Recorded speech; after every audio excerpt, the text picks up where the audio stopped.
جب اس بدبخت عابد کو پھانسی دی جانے لگی تو شیطان مردود اپنا آخری وار کرنے پھر اس کے پاس آیا اور اس سے کہا کہ میں ہی تیرا وہ ساتھی ہوں جس کے مشوروں پر عمل کر کے تو نے عورت سے زنا کر بیٹھا، پھر تو نے اسے اور اس کے بچے کو قتل کر دیا۔ اگر تو موت سے بچنا چاہتا ہے تو میری آخری بات مان لے۔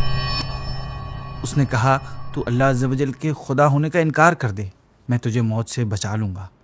ناظرین، بنی اسرائیل میں ایک عبادت گزار شخص تھا جو اپنے زمانے کا سب سے بڑا عابد یعنی عبادت گزار مانا جاتا تھا۔ وہ بستی سے الگ تھلگ ایک مکان میں اللہ عز و جل کی عبادت کیا کرتا۔ اسی بستی میں 3 بھائی اپنی ایک جوان کنواری بہن کے ساتھ رہا کرتے تھے۔ اچانک ان کے ملک پر دشمنوں نے اٹیک کر دیا، جس کی وجہ سے ان تینوں بہادر بھائیوں نے جہاد پر جانے کا ارادہ کیا، لیکن انہیں اس بات کی فکر ہوئی کہ ہم اپنی جوان بہن کو کسی کے پاس چھوڑ کر جائیں تو جائیں کیسے۔ انہوں نے بہت غور کیا لیکن کوئی ایسا بھروسے کے قابل شخص نظر نہ آیا جس کے پاس وہ اپنی جوان کنواری بہن کو چھوڑ کر جاتے۔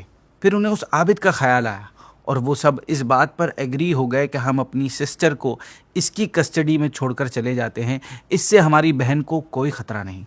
چنانچہ وہ تینوں اس عابد کے پاس جاتے ہیں اور اسے حالات بتانے کے بعد اپنی بہن کو اپنے پاس رکھنے کا کہتے ہیں۔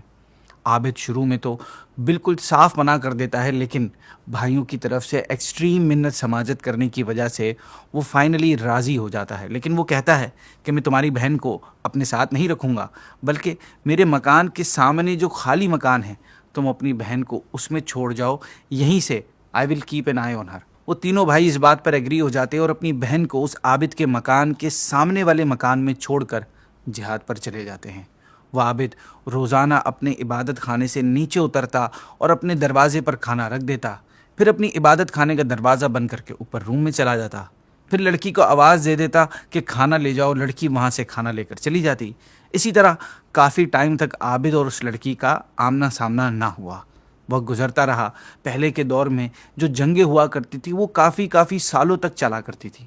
پھر کچھ ٹائم بعد شیطان نے اس کے دل میں یہ وسوسہ ڈالا کہ تیرے لیے نیکی کمانے کا کتنا بڑا موقع ہے کہ تو کھانا اس کے گھر میں پہنچا دیا کر تاکہ اس لڑکی کو پریشانی نہ ہو، اس طرح تجھے اس کی خدمت کا زیادہ ثواب ملے گا۔ چنانچہ اس عابد نے اب اس کے گھر میں جا کر کھانا دینا شروع کر دیا۔ کچھ ٹائم پھر اسی طرح معاملہ چلتا رہا۔ شیطان نے اسے پھر مشورہ دیا کہ دیکھ، وہ لڑکی کتنے دنوں سے اکیلی اس مکان میں اکیلی رہ رہی ہے، وہ کتنا اکیلا اور لونلی فیل کرتی ہوگی، اس سے کوئی بات کرنے والا نہیں ہے، وہ بھی تو انسان ہے، اس کا بھی تو دل ہے۔ کیا ہوگا اگر تو اس کا دل بہلانے کے لیے کچھ وقت اس سے بات کر لے؟ بات کرنے